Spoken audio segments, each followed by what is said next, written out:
থানাতে আইসি হুমে বাচ্চা দিছিলাম। হুমে দুটা বাচ্চা দিছি দীপানিতা দত্ত ম্যাডাম, মানে ওই নসিনগড়ে হুমের ম্যাডাম কইছে যে দুইটা বাচ্চা হুমে দিছ, আর একটা বাচ্চা তুমি হুমে রাখতে পারবে। তো আমার ফোন করছে, আমি হুমে গেছি। হুমে যাও না, আমারও কইতেছে আগরতলা থানাতে, আরে আগরতলা কুড়ে যাইতাম। তা আমি ম্যাডামের প্রশ্ন করলাম, ম্যাডাম হুমে তো বাচ্চা রাখছেন, তইলে আবার আমরা কুড়ে নেবেন কেন? কয় না, এটা ছোটো বাচ্চা, এটা তো তোমার কুড়ে যেতে হবে। আমরা গেছি, কইছে কয় ছোটো বাচ্চা দিতে লইলে তোমার সই দিতে হইব। তা আমিও সই দিছি। সই দেওয়ার পরে ভারতী কেপালি কইতাছে যে তোমার বাচ্চাটা আমার কুলে দেও। তুই দিছি, দেওয়ার পরে আমার আরেকটা মহিলা দিয়ে আমার গেটের বাইক করিয়া দিছে, দিয়া উনি মহিলার হাতও তুলিয়া দিছে।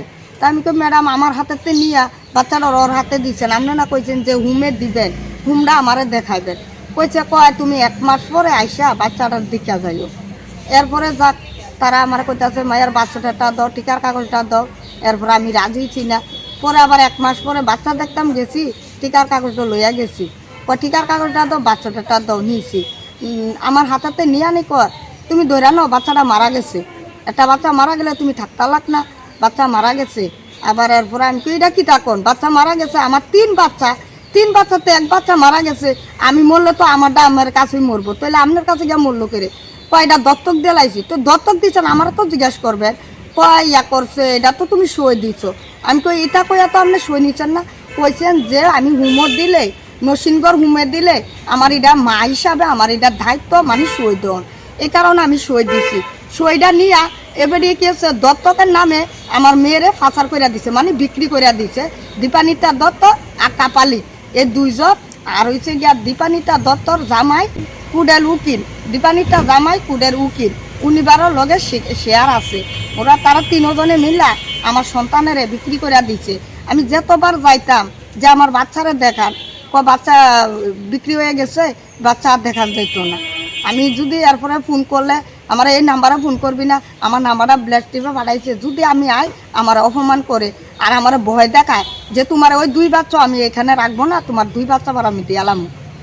এরপরে আমার মুখটা বন্ধ করে আর আহুনের লাগে আমার শাসায় দমকা, আমার ভয় দেয় আইছে আমি যেমন কারো সাহায্য না নেই। আমার টাকা দেয় না, আমার লগে যে মহিলাটা গেছে, মহিলাটা বলে 10,000 টাকা দিছে।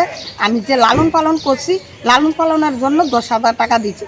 মহিলা আমার 10,000 টাকা দিচ্ছে, আমি এটা দিয়ে ফালাই দিচ্ছি।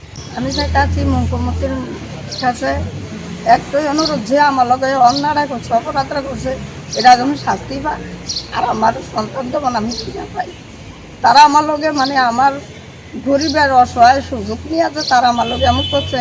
আমি মানে কোনোদিনও ভাবতেছি না, আমি মূর্খ, লেখাপড়া জানি না। আমার যা কইছে আমি তা ওই মানে তারার কথা রাজি হয়ে গেছি। রাজি হইয়া আমি মানে সইটা দিয়েছি। পরে যে আমার লগে তারা উত্তরটা কি আমার সন্তান বলে পাচার করে দিছে, মানে বিক্রি করে দিয়েছে। আমার মুখ্যমন্ত্রীর কাছে আমার একটু আমার সন্তান আমি ফিরা পাই। আর যে আমার লগে ইয়াটা করছে, আমি যখন তার কাছে তার সাজা চাই, আমি আর কিছু চাওয়ার নাই। আমার মেলাঘর বানিয়েছ আমার বাড়ি, মামলা করছি।